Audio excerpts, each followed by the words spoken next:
రేపు 12వ తారీఖు నాడు గ్రహణం ఉంది, సూర్యగ్రహణం. అవునా?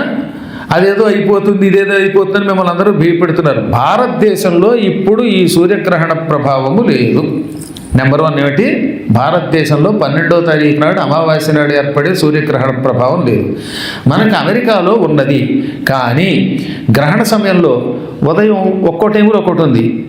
పిఎస్టీ ఒకటి, అదేదో ఎంఎస్టీ ఒకటి, ఆ సెంట్రల్ టైం ఒకటి, మాయిదారిది వాడి ఈస్టర్న్ టైము. ఈస్టర్న్ టైంలో 9కో 8:42 ఈ గంటల తేడాలో నాకు అనుమానం. అయినా ఒకసారి మళ్ళీ ఖచ్చితంగా నేను చెప్తాను. ఉదయం 8:42 నుంచి 1:30 వరకు ఈ గ్రహణం ఉంటుంది. ఎప్పుడు? 12వ తారీఖు అమావాస్య నాడు. సూర్యగ్రహణం ఎప్పుడు? అమావాస్య నాడే వస్తుంది. చంద్రగ్రహణం పూర్ణిమ నాడు వస్తుంది. ఇది దృష్టిలో పెట్టుకోండి. ఈసారి ఈ 2 గ్రహణములు భారతదేశానికి సంబంధం లేదు. ఇక్కడ మాత్రం సూర్యగ్రహణం ఉన్నది. ఆ సమయంలో దానికి 1 గంట ముందు, అయిన తర్వాత గంట తర్వాత ఈ మధ్యలో ఏ ఆహారం సేకరించరాదు. ఆ సమయంలో ప్రయాణం చెయ్యరాదు. శాస్త్ర ప్రకారం భగవంతుడి భక్తితో ధ్యానించాలి. ఈ సూర్యగ్రహణం నాడు ఆదిత్య స్తవం అని ఒక స్తవం ఉన్నది. అది మార్కండేయ పురాణంలో ఉంటుంది. ఎందులో ఉంటుంది? మార్కండేయ పురాణంలో. మీ దగ్గర యూట్యూబ్ ఉంటే వత్తిపర్తి పద్మాకర్ ఆదిత్య స్తవం అని కొట్టేయండి, వచ్చేస్తుంది. ఆ స్తవాన్ని గ్రహణ సమయంలో వినండి. 1000 యజ్ఞముల ఫలితం మీకు వస్తుంది. అందువల్ల ఆ రోజున ఈ సూర్యస్తవం వినండి. సుందరకాండ పారాయణ ఫలం కూడా పొందుతారు.